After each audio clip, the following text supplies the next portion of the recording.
ओम नमस्कार।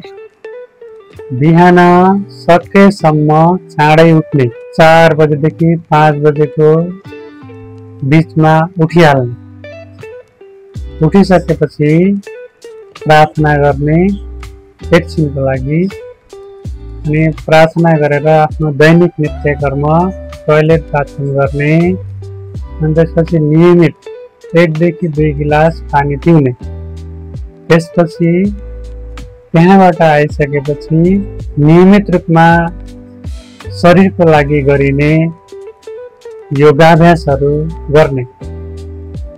योगाभ्यास गर्ने क्रममा कम्तीमा आफूलाई सम्भावित हुन सक्ने रोगको बारेमा, सम्भावित हुन सक्ने आफ्नो शरीरको समस्याको बारेमा जानकारी प्राप्त हुने गरी ध्यानमूलक तरिकाले प्रत्येक दिन बिहानै योगासनहरू, प्राणायामहरू र ध्यान गर्न आवश्यक छ, जसले कि आफूमा कुन किसिमको समस्या भोलिको दिनमा आउन सक्छ त्यसको बारेमा जानकारी प्राप्त हुन सकोस् र आफूलाई केही समस्या सम्भावित हुनेवाला छ भन्ने थाहा भएपछि त्यसको बारेमा डिटेलमा आफैले जानकारी लिनु आवश्यक छ, जसले गर्दा आफूमा हुन सक्ने समस्याको जानकारी लिइसकेपछि त्यसको आधारमा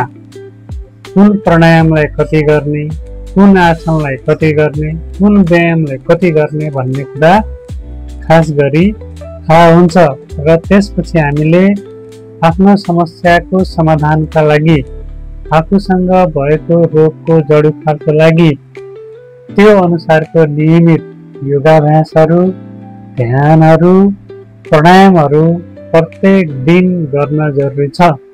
बिहानको समय 4:30 देखि 6:30 अथवा 7 बजेसम्मको समयलाई हामीले योग, प्राणायाम, ध्यानको बनाउन जरुरी छ। यदि बिहानै हामी सक्रिय हुन सक्यौँ भने हाम्रो दिनभरिको दिनचर्या एकदमै राम्रो र सक्रिय रहन्छ।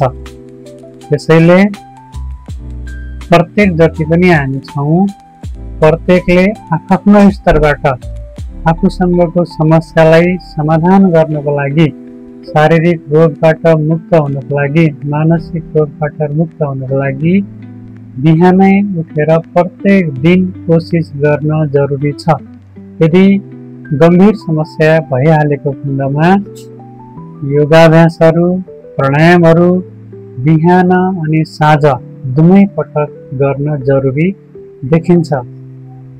ओम